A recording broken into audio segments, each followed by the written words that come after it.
Lipad, tutubi, lipad. Isa pa, sabayan niyo si teacher.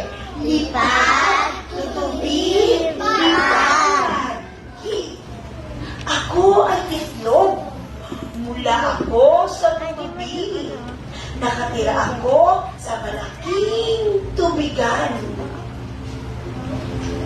Makalipas ang ilang linggo, nakalabas na ako sa itlog.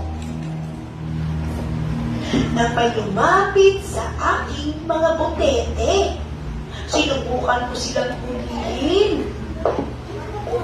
Habang lumalaki ako, nabuhunos ako ng balat.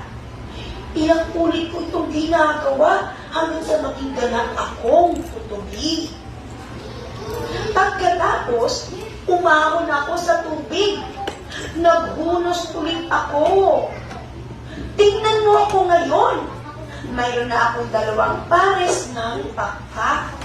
Sa wakas, makalilipad na ako.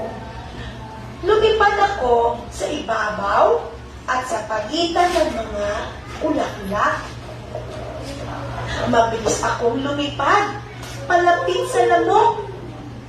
At doon, natapos ang kwento. Ayan,